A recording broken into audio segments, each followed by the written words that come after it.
요한복음 1장 9절에서 14절 말씀이며 신약 142페이지입니다.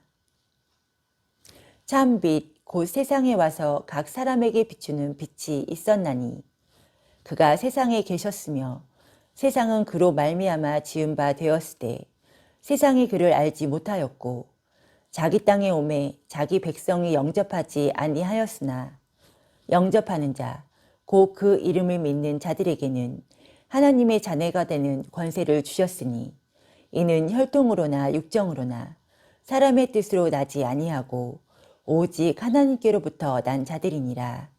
말씀이 육신이 되어 우리 가운데 거하심에 우리가 그의 영광을 보니 아버지의 독생자의 영광이요 은혜와 진리가 충만하더라. 아멘.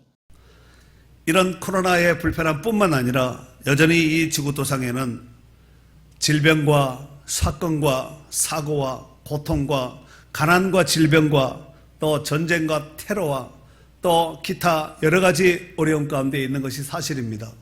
하지만 이 모든 어려움 가운데서도 하나님께서 우리에게 어려움을 극복하고 또 이 모든 난제를 해결할 수 있는 정말 만능 마스터키를 주셨으니 바로 예수 그리스도가 답인 줄로 믿습니다. 오늘 그 예수 그리스도 내에서 우리가 우리의 형편과 우리의 모든 환경 조건을 초월해서 우리는 기뻐하고 감사하고 하나님께 영광 돌릴 수 있는 축복된 성도의 삶을 살아가야 될 줄로 믿습니다. 자, 오늘 본문을 중심으로 참빛으로 오신 예수님이라는 제목으로 말씀을 선포할 때 큰 은혜 받고 수가 적은 만큼 아멘 아멘 하여 크게 영광 돌릴 수 있는 기회가 될 수 있기를 바랍니다.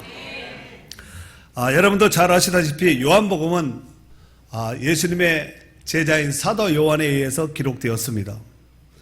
먼저 사도 요한은 예수님에 대해서 어떻게 소개했는지 일단 1절서부터 5절까지 한번 다 같이 읽도록 하겠습니다.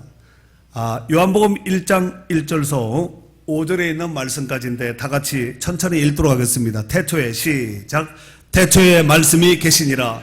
이 말씀이 하나님과 함께 계셨으니 이 말씀은 곧 하나님이시니라. 그가 태초에 하나님과 함께 계셨고 만물이 그로 말미암아 지은 바 되었으니 지은 것이 하나도 그가 없이는 된 것이 없느니라. 그 안에 생명이 있었으니 이 생명은 사람들의 빛이라. 빛이 어둠에 빛이 돼 어둠이 깨닫지 못하더라. 아멘. 물론 그 아래도 예수님에 대해서 쭉 소개하고 있습니다만은 사도 요한이 증거한 예수 그리스도에 대해서 잠깐 1장 1절서 5절에 있는 말씀까지 같이 읽었습니다. 읽었던 말씀을 정리해보면 다음과 같습니다. 먼저 예수님은 말씀인데 말씀의 실체는 곧 하나님이라는 것이지요. 말씀이 하나님이고 그 하나님이 예수님인데 예수님이 곧 하나님이고 하나님이 곧 말씀이라는 거죠. 말씀, 하나님, 예수님 다 동급입니다. 자, 그리고 2절에 보니까 그가 태초에 하나님과 함께 어떻게 했다고요? 계셨다는 얘기죠. 지금 시점에서 본다면 이미 옛날부터 계시고 계신 그 계셨고 그 계셨던 분이 지금도 계속 해서 계시고 계신다는 얘기죠.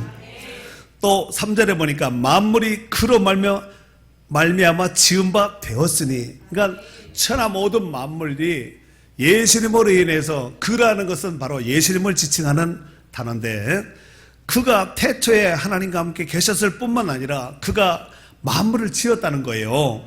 지은 것이 하나도 그가 없이는 된 것이 없느니라. 예수님이 없이 된 것은 없다는 얘기예요. 그 다음에 4절에 보니까 그 안에 뭐가 있어요? 생명이 있다는 거죠. 그러면 그 밖에는 없다는 얘기죠. 그 안에 생명이 있다는 얘기는 그 바깥에는 생명이 없다는 얘기지요. 그래서 이렇게 한번 정리를 해볼 수가 있습니다. 그러면서 사도 요한은 자신을 또 소개하면서 뭐라고 소개하냐면은 자신은 하나님께로부터 보내심을 받은 사람이라는 거예요. 어쩌다가 이 땅에 태어난 그 엄마 아버지에 의해서 사가라와 엘리사벳의 몸에서 태어난 그 몸이지만 그는 하나님께로부터 보내심을 받은 자라는 거예요. 사도 요한만 하나님께로부터, 사도 요한만 또 세례 요한만 하나님께로부터 보냈던 사도들만 보냄을 받았던 자가 아니라 우리도 역시 하나님께로부터 보내심을 받은 자인 줄로 믿습니다. 자, 그렇다면은 사도 요한이 하나님께로부터 보내심을 받은 그 목적은 무엇일까요? 바로 빛에 대하여 증언하기 위하여서 보내심을 받은 자라고 소개하고 있는데, 우리 한번 6절서부터 6절, 7절, 8절까지 다 같이 이 세 절을 같이 읽도록 하겠습니다. 사도 요한이 자기 자신에 대해서 이제 소개한 것이에요. 읽습니다. 시작.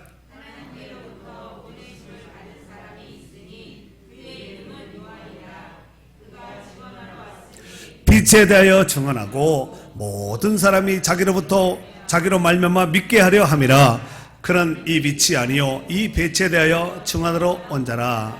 그렇습니다. 그렇다면 그 빛이란 어떤 빛일까요? 빛에 대해서 증언하러 왔다 그러는데 그 빛은 바로 9절 10절입니다. 이제 오늘 메인 본문에 들어갔어요. 읽습니다. 시작. 참빛 곧 세상에 와서 각 사람에게 비치는 빛이 있었나니 그가 세상에 계셨으며 세상은 그로 말미암아 지은 바 되었으되 세상이 그를 알지 못하였고. 아멘. 여기 보니까 예수님을 일컬어서 무슨 빛이라고 말하고 있죠? 참빛이라고 말하고 있습니다. 이 빛이라는 말은 헬라어로 포스라는 단어를 씁니다. 이것은 라이트, 그러니까 이런 빛을 얘기하는 것이고, 광채, 광휘, 바로 이 빛이라는 얘기죠. 광휘, 그 다음에 햇빛, 횃불, 불빛, 그러니까 일반적인 빛에 대해서 드러난 빛에 대한 모든 총체된 것을 포스라는 단어를 씁니다. 그런데 예수님은 그냥 빛이 아니라 참빛이라고 말하고 있지요. 이 참이라는 것은 알레티노스라는 단어를 쓰는데 이게 뜻이 뭐냐면은 성실한, 진실한, 참된, 올바른, 의로운, 정직한, 신뢰할 수 있는, 믿을 수 있는 이런 뜻을 가지고 있습니다. 교통정리하면은 예수님은 참빛인데 예수님은 신실한 그 빛 자체라는 거지요. 신뢰할 만한 그 빛 자체고 믿을 수 있는 그 빛 자체고 정직한 의로운 그 빛 자체라는 말씀입니다. 사도 요한은 예수님에 대해서 어둠과 죄악을 완전히 청산하시는 완전하고 올바르고 참되고 신실한 참빛이라고 소개하고 있습니다. 요한복음 8장 12절에 보면은 예수님께서 이런 말씀을 하시죠. 나는 세상의 빛이니 나를 따르는 자는 어둠에 다니지 아니하고 생명의 빛을 얻으리라 그랬습니다. 또 구약 성경에 다윗은 시편 27편 1절에 보면은 여호와는 나의 빛이라고 이렇게 말하고 있습니다. 여호와는 나의 빛이요 나의 구원이시니 그랬습니다. 사랑하는 성도 여러분, 오늘은 성탄절입니다. 성탄절이란 예수님께서 이 땅에 태어나신 날이죠. 성탄, 태어났다는 얘기죠. 아니, 좀 더 정확하게 말하면 예수님이 오신 날이라고 하면 더 정확합니다. 예수님이 태어난 날이라기보다는 예수님이 오신 날이라고 하면 더 성경적으로 정확한 날이라는 것이지요. 왜냐하면 태어났다는 것은 예수님이 이 땅에 오셔서 이 땅에 몸을 입고 오셔서 이제 본격적인 사역을 시작했다 하는 시작이라는 뉘앙스가 큽니다. 시작, 태어났다. 이제 응애하고 태어났다. 이제부터 시작되었다. 이런 의미를 가지고 있는데 예수님은 이 땅에 태어나기 전, 출생하기 전서부터 이미 있었던 분이에요. 그분이 오신 것이에요. 이 땅에 태어나서 그때서부터 시작한 것이 아니라 이미 예수님은 영원 전부터 계셨던 하나님의 존재거든요. 그러니까 그분이 오셨다고 하는 것이 어쩌면은 성경적으로 더 근접한 이런 해석이 되지 않겠나 싶습니다. 그래서 2절 말씀에 보면은 그가 태초에 하나님과 함께 계셨다 그랬잖아요. 이 땅에 태어나서 처음 시작하신 예수님이 아니라 이미 그분이 영원전서부터 계셨던 분인데 계셨고 그 땅에 이미 2절에 계셨다 그랬죠. 그리고 14절에 보면은 말씀이 육신이 되어 우리 가운데 거하셨다고 이렇게 말씀하고 있습니다. 아까 1절에 말씀이 계셨다 그랬지요. 이 말씀은 곧 하나님이라 그러지 않았습니까? 그 하나님 되신 말씀이 육신을 입고 오신 분이 예수님이에요. 그러니까 태어났다라는 이런 개념보다는 이 땅에 오셨다. 중요한 것은 예수님이 이 땅에 오심은 분명한 목적을 가지고 오셨다는 거예요. 예수님이 이 땅에 오신 궁극적인 목적은 무엇일까요? 바로 죄 문제를 해결하기 위해서 이 땅에 오셨다는 사실입니다. 만약 우리 인생들에게 병고침, 아픔 이런 문제를 해결하기 위해서 오셨다면 예수님은 치료자로 모든 병을 고칠 수 있는 의사로 오셔야 됩니다. 그리고 만일 우리에게 돈이 만약에 필요한 경제적인 문제를 해결하기 위해서 만약에 이 땅에 오셨다면 그는 최고의 경영자, CEO로 오셔야만 됩니다. 하지만 죄를 범하고 하나님을 떠난 인생들에게 가장 필요한 것이 구원의 문제였기 때문에 이 구원의 문제는 바로 죄 문제를 해결해야지만 구원의 문제를 해결할 수 있기 때문에 바로 이 땅에 구원자로 오신 줄 믿습니다. 더욱이 예수님의 이름 그 자체도 이미 예수님이 어떤 사역을 할 것이라는 그 정체성을 이름 자체에서 이미 가지고 있습니다. 예수님은 이름이 예수지요. 예수고 직분은 그리스도입니다. 그러니까 예수는 그리스도, 다시 말해서 이 직분이 무슨 직분이냐면은 메시아, 기름 부음을 받은 자라는 뜻을 가지고 있습니다. 자, 그렇다면은 그 이름 가운데 이미 이 땅에 오신 예수님의 목적, 그 정체성이 들어있다고 했는데, 이를테면 마태복음 1장 21절에 보면은 아들을 낳으리니 이름을 예수라 하라. 이는 그가 자기 백성을 그들의 죄에서 구원할 자이심이라 그랬습니다.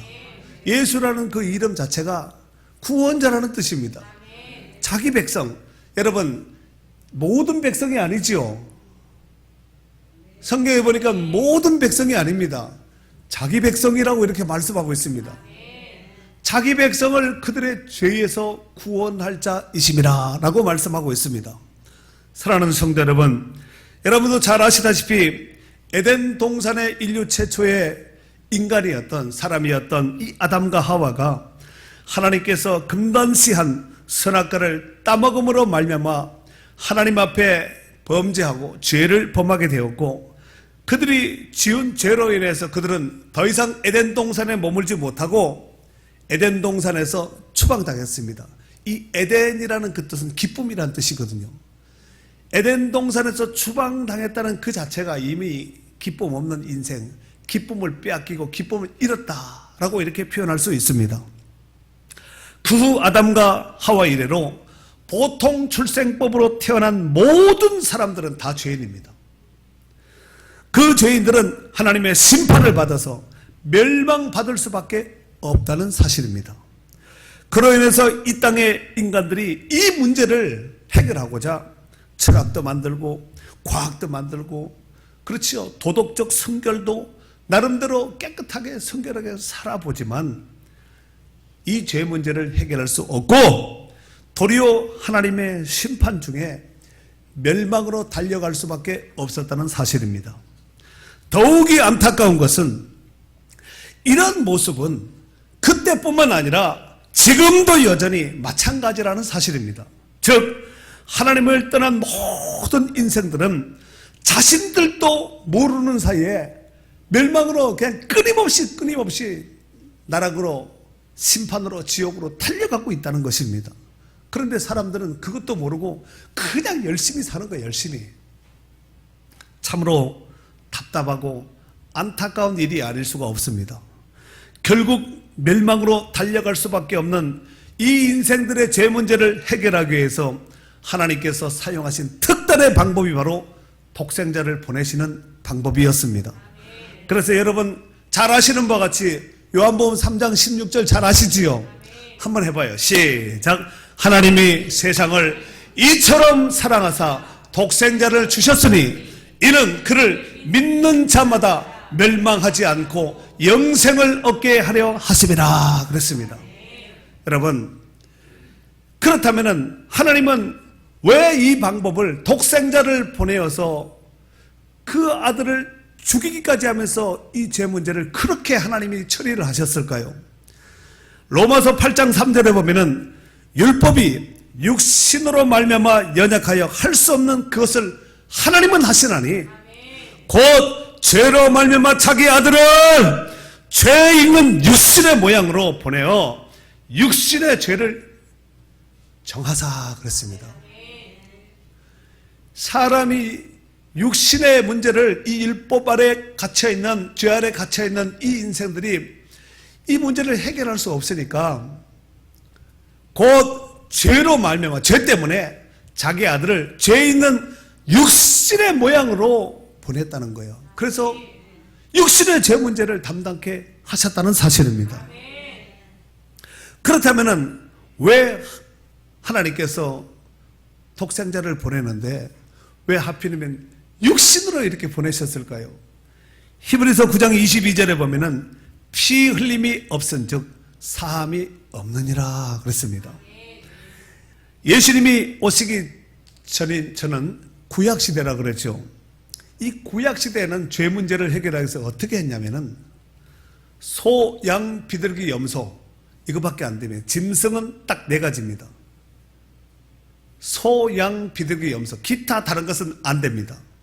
왜 안 되는가? 하나님이 정하신 동물이 아니기 때문에 그렇습니다. 왜 다른 이로서는 구원을 받을 수 없는가? 왜 석가모니는 안 되고 왜 공자는 안 되는가? 다른 종교를 탓하는 것이 아니라 하나님이 정해놓으신 구원자가 아니기 때문에 구원자가 안 된다는 얘기예요.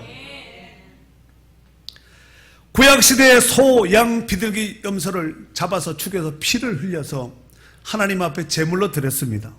하지만 그런 방법은 영원한 속죄를 이룰 수가 없었습니다. 다만 장차 오실 예수 그리스도의 구원자의 예표요 그림자와 같았습니다. 로마서 3장 10절에 보면은 기록된 바 의인은 없나니 하나도 없다는 거예요. 한 사람도 없다 그랬고 로마서 3장 23절에는 모든 사람이 죄를 범하였음에 하나님의 영광이 이르지 못했다는 거예요. 무슨 사람요? 모든 사람. 아담 이래로 이 땅에 있는 모든 인생들 의인은 없나니 하나도 없고 모든 사람이 죄를 범함으로 인해서 하나님의 영광이 이르지 못했다고 이렇게 말씀하고 있습니다. 인간이 죄를 범하였기 때문에 이 죄 문제를 해결하기 위해서 반드시 죄 없는 인간 제물이 필요했습니다. 하지만 이 땅에선 죄 없는 인간이 한 사람도 없기에 다시 말해서 하나님 앞에 제물감이 없는 거예요. 그래서 죄 없으신 예수님이 우리와 같은 육체 인간의 몸을 입고 이 땅에 오셔야만 했던 것입니다. 그로 인해서 예수님은 남녀의 관계 속에서 출생한 방법이 아니라 동정녀의 몸을 빌려서 잉태하셔서 오셔야만 했다는 것입니다.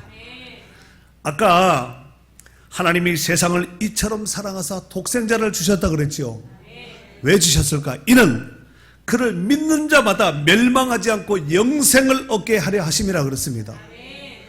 멸망하지 않고 영생을 얻게 해서 독생자를 주셨는데 이미 사람들은 다 멸망으로 그냥 자기도 모르는 사이에 멸망으로 다 치라고 그냥 다 가는 거야. 우리도 만약에 예수님을 몰랐다면 하나님께서 깨우쳐지고 은혜 주시지 않았다면 우리도 다 그렇게 사는 거예요. 우리도 예외 없습니다. 똑같습니다. 그런데 그를 믿는 자는 멸망하지 않는다는 거예요. 멸망하지 않는 유일한 방법은 오직 예수 그리스도를 믿는 것밖에 없습니다. 사랑하는 성도 여러분, 오늘 본문의 사도 요한은 그 예수님께서 이 땅에 오셨는데 아까 14절에 말씀이 육신을 입고 이 땅에 오셨다 그랬죠. 인카네이션, 성육하신 겁니다. 그런데 사도 요한은 육신을 입고 오신 그 예수님에 대해서 뭐라고 소개하고 있냐면은 우리의 성경의 구절에 보니까 참빛 곧 세상에 와서 각 사람에게 비치는 빛이라고 소개하고 있습니다. 그러니까 예수님은 자연광, 태양 같은 이런 빛이 아니라 참 빛으로 오셨다는 거예요. 신뢰할 만한, 믿을 만한, 신실한, 정직한, 옳은 그 생명의 빛으로 우리 가운데 오셨다는 사실입니다. 문제는 그분이 친히 만들었다 그랬죠. 그거 없이는 하나도 그가 없이는 된 것이 없다 그랬습니다. 모든 것이 그분에 의해서 지음을 받았다는 거예요. 자, 그런데 자기가 친히 만든 이 세상에 오셨음에도 불구하고 사람들이 알아보지를 못하는 거예요. 왜 알아보지 못했을까요? 아담이 범죄하기 전에는 하나님을 알아보고 하나님과의 소통이 잘 되고 잘 관계가 좋았습니다. 죄진 이후로 숨고 죄가 하나님과 인간 사이에 가려버리니까 혼미하게 하고 이러니까 못 보는 거죠. 알아보지 못하는 거야. 당시의 사람들이 예수님을 하나님께서 보내신 독생자, 구원자로 알아보지 못했다는 거예요. 그저 목수의 아들, 나사렛 출신. 사실 예수님은 나사렛 출신이 아니라 베들레헴 출신입니다. 예수님의 고향은 베들레헴이거든요. 어려서 자란 그 환경이 나사렛에서 자랐기 때문에 나사렛 사람이라고 하는 거지, 예수님은 원래 원본이 본적이 어디냐면은 원적이 베들레헴이에요. 이미 약속된 베들레헴이 아니었겠습니까? 구원자가 오신다. 그 이미 구약에 수많은 예언자들과 선지자들이 언급했던 그 땅이 바로 베들레헴이 아니겠습니까? 그 땅에 태어나신 거죠. 그런데 문제는 이 땅에 친히 만드신, 침수로 직접 만드신 그 땅에 오셨음에도 불구하고 사람들이 알아보지 못했다는 거예요. 예수님에 대해서 아주 관심도 두지 않았습니다. 이사야 53장 3절에 보면은 이사야 선지자는 예수님에 대해서 이렇게 소개했습니다. 그런 멸시를 받아, 그는 예수님을 말하는 거예요. 그런 멸시를 받아 사람들에게 버림받았으며 간고를 많이 겪었으며 질고를 아는 자라, 마치 사람들이 그에게서 얼굴을 가리는 것 같이 멸시를 당하였고 우리도 그를 귀히 여기지 아니하였도다. 우리도 귀하게 여기지 않았다는 거예요, 당시 사람들. 하지만 그러한 와중에도 예수님을 구원자로 믿고 예수님을 영접한 소수의 사람들이 있었습니다. 그들을 일컬어서 성경은 뭐라고 말씀하고 있냐면은 하나님께로부터 난 자들이라고 말하고 있습니다. 12절 13절 오늘 본문이에요. 읽겠습니다. 시작. 영접하는 자 곧 그 이름을 믿는 자들에게는 하나님의 자녀가 되는 권세를 주셨으니 이는 혈통으로나 육적으로나 사람의 뜻으로 나지 아니하고 오직 하나님께로부터 난 자들이니라. 아멘. 이를 정리하면은 예수님을 구원자로 영접한 자, 예수님을 구원자로 믿는 자, 믿는 자가 영접한 자고 영접한 자가 믿는 자예요. 구원자로 믿는 자들에게는 하나님의 자녀가 되는 권세를 주셨다 그랬습니다. 그러니까 그 권세는 내가 뭐 해서 나온 것이 아니라 그분이 주셔야지만 되는 권세입니다. 하나님의 자녀가 되는 권세는 그분이 줘야 되는 것이지 우리가 주세요 해서 이렇게 되는 것이 아니라는 것을 알 수 있습니다. 그리고 여기 보면은 영접하는 자 그랬죠. 영접하는 자, 12절 영접하는 자 곧 그 이름을 믿는 자라고 이렇게 소개하고 있는데, 이 영접하는 자가 파랄람바노라는 단어를 씁니다. 파랄람바노는 파라 플러스 람바노 합성어거든요. 결합된 단어입니다. 그러면 파라는 뭐냐면은 뭐뭐 곁에. 그래서 우리가 보혜사 성령을 말할 때 뭐라 그래요? 파라크레토스라 그러죠. 이 파라라는 이 단어가 뭐냐면은 뭐뭐 곁에, 뭐뭐 가까이 이런 뜻입니다. 클레토스는 돕는 자라는 뜻이에요. 그러니까 곁에서 돕는 자. 그러니까 우리 옆에서 돕는 자가 누구예요? 보혜사 성령입니다. 이해가 되시죠? 그런데 오늘 본문에 영접하는 자가 파랄람바노라고 했는데 파라 플러스 람바노인데, 파라는 뭐뭐 곁이라고 했으니까 곁에서, 우리 곁에서, 람바노 취하다, 가지다, 받다 이런 뜻을 가지고 있습니다. 그러면은 이 파랄람바노를 해석하면은 자기에게로 데리고 오다, 취하다, 인계받다, 이어받다, 이게 사전적 의미입니다. 사전. 그리고 특별히 동료로 받아들이다, 물질적 목적과 함께 직책을 인계하거나 이어받다, 직책을 넘겨주면은 그 사람이 그 직책을 받는 거 아니에요? 그리고 통치자 자로서의 지위를 인계하다 내지는 상속해주다 이런 뜻을 가지고 있습니다. 좀 어려워요? 그러니까 파랄람바노는 영접하는 자는 그분으로부터 주어진 그 엄청난 권위, 직위, 명예 이런 것들이 우리한테 승계된 이런 뜻을 가지고 있다는 거예요. 그 사람이 바로 예수를 영접한 자입니다. 그분이 주신 믿음으로 내가 믿고 예수님을 영접한 상태입니다. 거부할 수 없는, 그러니까 능동이니까 자기가 믿은 거거든요. 그 믿음이 하나님께로부터 주어진 그 믿음으로 내가 반응을 해서 순종을 했다는 거죠.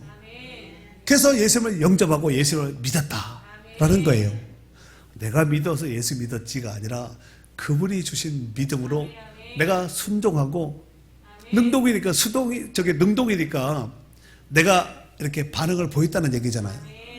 아버지가 돌아가시면 그 상속을 자녀가 물려받지요. 이거는 누가 말 안 해도 자동입니다. 자동이에요. 마찬가지로 우리가 예수 그리스도를 믿고 하나님의 자녀가 되었잖아요. 자녀가 되고 있어요? 되었어요? 되었습니다. 그렇다면 예수님과 함께 하나님의 유업을 이을 자가 되었다는 사실이에요. 정말이에요? 예수 그리스도와 함께 유업을 이을 자가, 하나님의 유업을 이을 자가 되었다는 거예요. 그 근거가 되는 말씀이 로마서 8장 17절에 있는 말씀입니다. 제가 읽어보면은, 자녀이면 또한 상속자, 곧 하나님의 상속자요 그리스도와 함께한 상속자니 우리가 그와 함께 영광을 받기 위하여 고난도 함께 받아야 할 것이니라 그랬습니다. 그러니까 자녀, 상속자, 하나님의 상속자, 그리스도와 함께 상속자, 이 네 개가 다 똑같은 말이에요. 자녀, 상속자, 하나님의 상속자, 그리스도와 함께한 상속자니 우리가 그와 함께 영광을 받게, 예수님과 함께 예수님 영광 받으셨습니까? 그렇듯이 예수님과 함께 영광을 받기 위하여 고난도 받는다는 거예요. 여러분, 노 크로스 노 크라운 말 들어보셨죠? 십자가의 고난이 없이는 부활의 영광이 없는 거죠. 고난이 있었기 때문에 영광이 있는 것이 아니겠습니까? 근데 우리가 이 땅에서 받는 고난은 예수님처럼 받는 그런 고난이 아니에요. 우리에게 주어진 사명에 따라서 각자에게 주어진 고난이고 또 어려움이 될 수가 있는데, 중요한 것은 그 하나님이 얼마나 좋으신 하나님이냐면은 고린도전서 10장 13절에 보면은 하나님은 사람이 감당할 시험밖에 허락지 않는다는 거예요. 또 감당치 못할 쯤에는 또한 피할 길을 내서 너희에게 능히 감당하게 하신다는 거예요. 그 얼마나 감사해요. 그 믿음만 있으면 다 감당할 수 있다는 거예요. 그분이 피할 길도 되고 감당할 수 있도록 길도 열고 문도 열어지고 이렇게 하는 거 얼마나 쉬워요. 쉬워요? 어려워요? 쉽습니다. 이러본데 우리가 하나님의 자녀가 되었다는 사실은 이 세상의 그 어떤 것보다도 정말 귀하게 여겨야 되고 감사하셔야 됩니다. 사랑하는 성도 여러분, 금년 성탄절은 코로나로 인하여서 성탄절 분위기가 정말 엉망입니다. 그잖아요? 그리고 성탄절 분위기가 어색하기도 합니다. 분위기가. 하지만 세상의 분위기가 어떻게 돌아간다 할지라도 성탄절은 성탄절이에요. 초림으로 오신 예수 그리스도는 우리 같은 육신을 입고 오셔서 죄에 빠져 사망과 절망 가운데서 고통과 저주 가운데서 신음하는 인생들을 구원케 위하여서 이 땅에 오셨고, 그분이 오셔서 십자가에서 우리의 모든 죄를 담당해 주시기 위해서 제물되어 죽기 위해서 오셨다는 사실입니다. 하지만 영광 중에 구름을 타시고 다시 오실 예수님은 구원받은 성도들을 데리러 오신다는 사실을 명심해야 됩니다. 그때 구원하시기 위해서 오신 것이 아니라 구원받은 성도들을 데리러 오신다는 거예요. 그러므로 세상에 반짝이는 생명 없는 가짜 불빛에 속지 말고 참 빛 되시는 예수님이 우리 안에 계심을 믿고, 그 빛이 우리 안에 있다 그랬잖아요. 우리 성경의 4절 5절에 보니까 4절 그 안에 생명이 있으니 이 생명은 사람들의 빛이다 그랬습니다. 그 빛이 우리 안에 있다는 거예요. 생명의 빛, 구원의 빛, 영생의 빛이 우리 예수님 때문에 우리 안에 있는 줄로 믿습니다. 예수님을 영접한 자, 하나님을 믿는 자는 다 우리 안에 그 생명의 참빛이 있는 거예요. 그분이 참빛으로 오셨으면 우리 안에도 참빛이 있는 거예요. 다시 말해서 영원한 생명이 있는 것이지요. 그래서 참빛 되시는 예수님이 우리 안에 계심을 믿고 하나님의 자녀로서의 품위를 잃지 말고 신실하신 하나님의 말씀을 굳게 보여잡고 믿음으로 끝까지 승리하시는 축복된 성도들이 될 수 있기를 주의 이름으로 축원합니다.